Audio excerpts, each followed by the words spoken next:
ကျွန်တော်နာမည်တောင်းစီဖြစ်တယ်အခုကျွန်တော်လက်ရှိနေတဲ့နေရာကတော့ဒါပြင်ဝန်းလွင်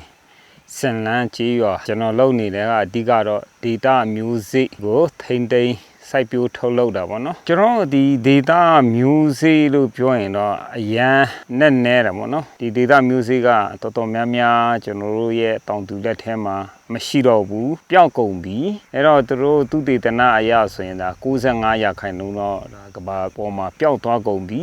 တကယ်ကျွန်တော်တို့လူသားတွေစားသုံးတဲ့ဟာသူတေသနာပြုထားတာက4000ကျော်ရှိတယ်တကယ်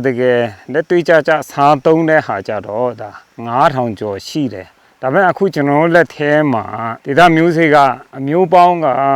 12မျိုးဝန်းကျင်လောက်ဒါလူသားတွေကစားသုံးတယ်ဘာဖြစ်လို့ဆိုတော့ကျွန်တော်တို့တောင်သူရဲ့လက်ထဲမှာ music တွေတော်တော်များများပျောက်ကွယ်နေတဲ့အခါကျတော့ကျွန်တော်တို့ဒီ data music ကိုထိန်းသိမ်းဖို့ရအတွက်ဒါတွေလုပ်ချင်းဖြစ်တယ်ဆက်ထဲမှာဒီ data music လို့ပြောရင်ဒီ data music ကဒီအစားအုပ်ချုပ်စီမံမှုနဲ့လည်းအများကြီးဓာတ်ရိုက်ဆက်သွယ်နေတဲ့ဟာကိုကျွန်တော်တို့တွေ့ရတယ်အဲ့တော့ data music ကတော့ဒါအာတာချက်အားနဲ့ချက်လို့ကျွန်တော်တို့ပြောရင်ဒါdata music ကတပြိုင်နဲ့အားလုံးကရိတ်သိမ်းခုစုလို့မရဘူးသူကတဖြည်းဖြည်းချင်းရင့်မဲ့လာတယ်ဟိုမှာ break ထဲနဲ့တခါနဲ့ရိတ်သိမ်းလို့မရတဲ့အနေအထားတွေရှိတယ်အဲ့တော့အခုကျွန်တော်တို့နိုင်ငံရဲ့အကြက်တဲမှာ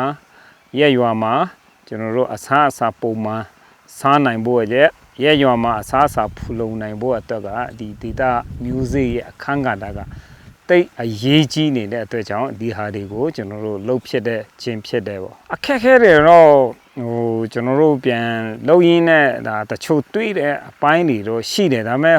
ကျွန်တော်တို့ဖြည့်ရှင်းလို့မရနိုင်တဲ့အခက်ခဲကြီးတော့မဟုတ်မှကျွန်တော်တို့ data music ကိုပုံမှန်ထုတ်လုပ်ပေးခြင်းနဲ့အချိန်အကြာကြီးပေးရတယ်အဲ့တော့ music တစ်စီးဖြစ်လာဖို့အတွက်အခုဒါဆိုရင်ကျွန်တော်တို့က6လဝန်းကျင်လောက်ဒီဒါကကျွန်တော်တို့ဒီခါကျက်ဥနီပေါ့နော်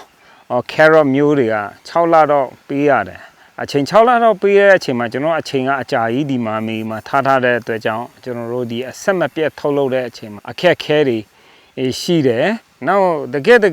ဒီမျိုးတွေထုတ်လုပ်ဖို့အတွက်ကဒီ music ကိုတကယ်ပဲချစ်ပြီးမှဒါကိုကျွန်တော်တို့ရဲ့ဘိုးဘွားအမွေအနှစ်ကျွန်တော်တို့အတွက်ဒါတကယ်ပဲ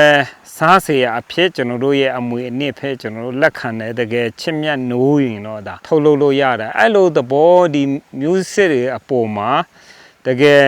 ကိုကနှစ်သက်မြတ်နိုးတဲ့တန်ဖိုးထားတဲ့ဟာမရှိဘူးဆိုရင်